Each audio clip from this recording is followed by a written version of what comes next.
Hello, and welcome to today's session on accessibility in construction. We often focus on gender when thinking about diversity and inclusion, but today I'm going to talk to you about accessibility in our industry for those with disabilities. Today's agenda will cover these four topics. First of all, I'll cover who I am and why I'm talking to you today. Then we'll move into exploring why accessibility in construction is so important. We'll take a look at the simple changes we can all make to ensure inclusive behaviour, and finally we'll have a look at some inclusive language elements. So first of all, who am I? My name is Louise Hetherington and I am a structural engineer at Atkins. I joined the company in 2016, having graduated from Plymouth University, and alongside project work, I am an advocate for equality, diversity and inclusion. As part of that, in 2019, I became the co-chair for Atkins Disability Network. Through this, I support colleagues with disabilities in the workplace and help to influence policy and procedure to benefit disabled colleagues. I also try to educate other allies on how they can support our colleagues who have different daily challenges to us. As well as my role on the network, I am also a mental health first aider. And through this training, I've helped to found the Constructing Mindsets podcast, which shares stories of mental ill health and recovery across the construction industry to break down the stigma and construct the conversation. So why are we talking about accessibility? We don't often link our initial thoughts of disability to images of a construction site. Yet only a very small percentage of disabled people have a visible and mobility-related condition, thus potentially highlighting that our perceptions of disability are preventing others from joining our workforce. The graph on the left-hand side highlights that the disability employment gap increases for the older age groups, with the yellow indicating non-disabled and the blue indicating disabled people. It's also important to highlight that 13.3 million people in the UK do have a disability. A further 17% of disabled people were born with their disability. Disability is unlike many other protected characteristics from the Equality Act, and is one of the only minor characteristics that could affect any one of us at any given time. And it's worrying to see that the employment rate for those with disabilities in 2016 was so much lower than non-disabled people. And that's one large group of people who could bring diverse thinking into our workplace.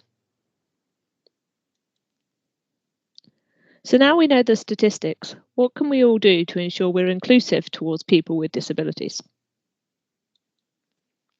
Well, firstly, we can educate ourselves. The more we learn, the more we can support. I lead a disability network without a disability, so I am forever being educated by those who are disabled, both around terminology and also what I can do to support them. We can also understand that every disability is different. We could have 5 colleagues with the same diagnosis, but likelihood is the experience of each individual will be completely different. Which leads me into my next point. We should listen to those with disabilities. I'm fortunate to chair the network with a lady who uses a wheelchair, and she often educates me on topics I wouldn't otherwise be aware of. Next up, we can learn about reasonable adjustments. This could be simple things like subtitles to meetings, and Teams does have this feature, or it could be adapted desk setup or a different software and hardware. Let's make sure our disabled colleagues start with an equal playing field in the workplace by helping make any adjustments that they may need. Further, I empower you to get your companies to seek disability confident accreditation. It's a government scheme to help get disabled talent into employment, and I'm proud to say that Atkins are a level 2 disability confident employer, but there's still a long way to go. And finally, create networks. You're listening to this because you may otherwise be at a conference meeting like-minded individuals. But think how powerful your network could be if you supported STEM activities in local schools for disabled students or connected with community groups to support disabled people. And there's more that you can do. Within our meetings, we can all do these 5 simple things to ensure inclusivity. Firstly, ask if people need adjustments as standard. Prior to the meeting, check if anyone needs any additional support. It's much like asking if someone has a dietary requirement. Then, check that the meeting room is accessible. If someone needs wheelchair access, a hearing loop or a standing desk, can that be accommodated? Do you need to move room? Can you find a time that works for everyone so these things can be accommodated? Check that everyone can see and hear okay. And even more importantly, now we're all virtual. And alert people to the subtitles feature in Teams or other accessibility tools that you know of if they need them. And finally, my most important tip for making sure we're inclusive: someone with a hidden illness may need regular breaks to stretch or for comfort, so please include these in the agenda so everyone can bring their full selves to work without worrying what the day may bring.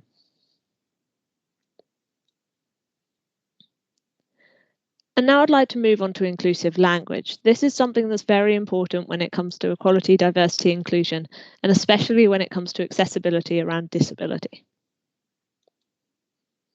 So there's a few on the screen right now which have come from the government website as suggestions of how we can all become more inclusive with the language we use. But there are many more out there, and as with one of my tips earlier, make sure you speak to the disabled colleagues in your life to find out if there's certain terminology that they find offensive or exclusive, just to ensure that our own vocabulary is wide enough to keep inclusion at the top of the agenda. So a big one for me is able-bodied. This is something that, go back 5-10 years, seemed to be an acceptable term to group people who weren't disabled. However, many people with disabilities do have a perfectly able body. Therefore, try to use the term non-disabled, as this is far more inclusive. There's also words we should avoid, such as afflicted by, or suffers from, or a victim of. Typically, disabled people don't align themselves with these words, so you should just name the condition. And quite often, some of these conditions can be hard to say or hard to spell, so speak to the person and actually find out what's the best way of saying it or describing their condition. There's also many others on the screen, which you might want to take into account when you're talking about disability within the workplace, but all of which make sure that our own environment is more inclusive and more accessible for those who join us in the world of construction. Now, I'd like to finish on a video which is particularly eye-opening towards the different things we might all do on a daily basis without realising it. It's about 3-4 minutes long, but it really opens your eyes to the disability training that we all need.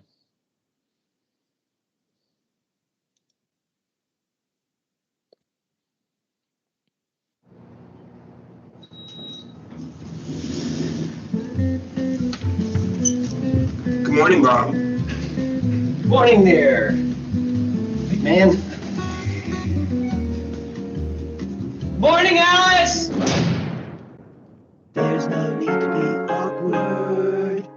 Poor Bob. Like so many of us, he just doesn't know how to interact with people with disabilities.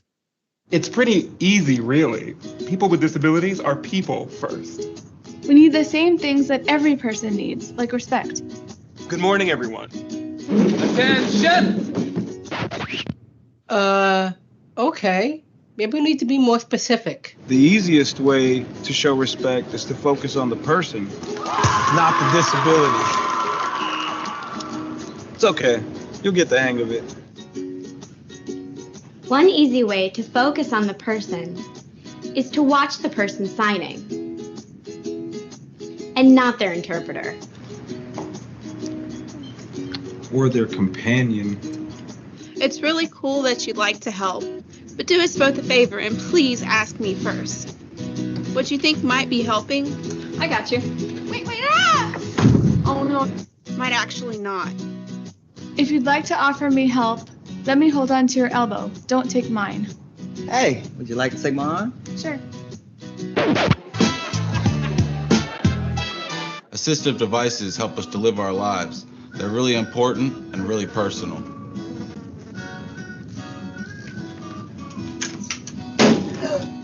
Grabbing them only makes it weird for everyone. What? Please only touch our devices and service animals if we've given you permission. And don't take it personally if I ask you not to. Remember that my service animal helps me all the time. Neither of us would like it if we were separated. Remember, we make our own decisions. We sign documents, vote, volunteer, work, and pay taxes. We get married. So don't address me just because I have a great smile. Just because I'm blind. May I help you? Does not mean I'm deaf. Just because I'm deaf doesn't mean I'm blind. And just because I use a wheelchair doesn't mean that I can't sweep you off your feet. So take a deep breath. Relax. We don't bite. Unless we're really hungry. Hello there, ladies. How are you? Hello. And if you're not sure what to do, just ask.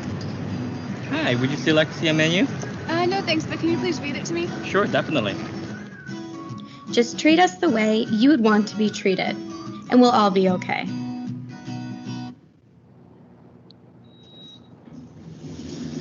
Good morning. Good morning. Morning, Alice. Morning. Awkward no more. Nice job, Bob. Go forth and be human.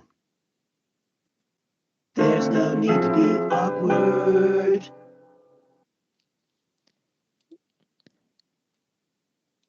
So that brings me to the end of my presentation on accessibility in construction. I'd like to thank you for